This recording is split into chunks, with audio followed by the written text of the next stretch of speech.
السلام علیکم ورحمۃ اللہ وبرکاتہ۔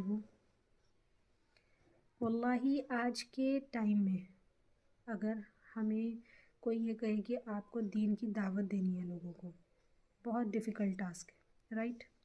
اور یہ صرف آج کے ٹائم کی بات نہیں میں کر رہی ہوں، اگر ہم اپنے نبیوں کی ہسٹری کو اٹھا کر دیکھتے ہیں، جب ہمارے نبیوں نے اپنی امت کو دین کی دعوت دی ہے تو ان کے اوپر بہت مشکلیں آئی ہیں، انہوں نے بہت ساری مشکلوں کا سامنا کیا ہے نا؟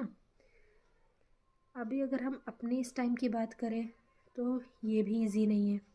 آج کے ٹائم میں لوگوں کا جو ایک مائنڈ سیٹ اپ بنا ہوا ہے وہ ایک ایسے کلچر کی طرف ہے جس میں جتنا ہم اپنے کھل کر رہیں گے، اپنے جسم کو کھلا رکھیں گے، وہ بہت فیشنیبل اینڈ بہت اچھا سمجھا جاتا ہے نا؟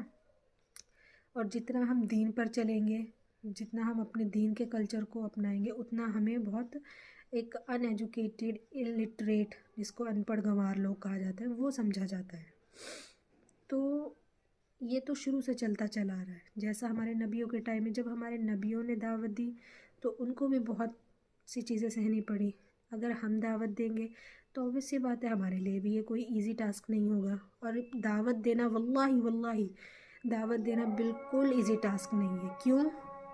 اگر ہم کسی محفل میں بیٹھے، اپنے فرینڈ سرکل میں بیٹھے ہیں نا، اور وہاں پر جب تک ہنسی مذاق ہو رہا ہے ویل اینڈ گڈ، بہت اچھا چل رہا ہے سب کچھ، لیکن جیسے ہی اگر ہم ان کو یہ کہیں گے کہ پلیز یار چلو اب اس کو چھوڑتے ہیں، چلو نماز کا ٹائم ہو گیا، نماز پڑھنے چلتے ہیں، یا پھر یہ پلیز کسی کی غیبت مت کرو، کسی کی برائی مت کرو، تو کیا ہوتا ہے فوراً ہی وہ ہمیں تانے دینے شروع کر دیتے ہیں، یا پھر یہ کہتے ہیں کہ پلیز تو عالم مت بن، تو یہ مت بن، تو وہ مت بن۔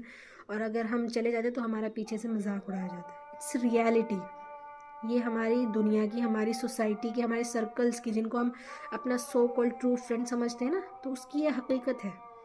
لوگ ہمارے ساتھ بیٹھنا چھوڑ دیتے ہیں اگر ہم دین کی طرف جاتے ہیں نا، اگر ہم تھوڑا اپنے دین کی طرف جاتے ہیں تو لوگ ہمارے ساتھ بیٹھنا بند کر دیتے ہیں۔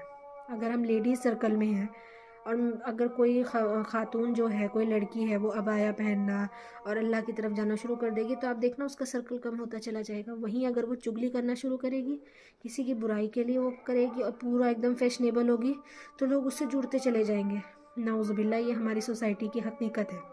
لیکن اس کا مطلب یہ نہیں ہے کہ اس حقیقت سے ڈر کر ہم دین کی دعوت دینا چھوڑ دیں، ہے نا؟ کیونکہ نبیوں سے زیادہ تو ہم نے بھی تکلیفیں نہیں برداشت کی، ہمارے نبیوں نے تو بہت ساری تکلیفیں برداشت کی، لیکن پھر بھی انہوں نے ایٹ دی اینڈ اپنی سانس، آخری سانس تک دین کی دعوت دی ہے۔ تو ہمیں بھی آج سے، جو بھی میری اس ویڈیو کو دیکھ رہا ہے، ان پر یہ لازم ہے کہ آپ بھی آج سے دین کی دعوت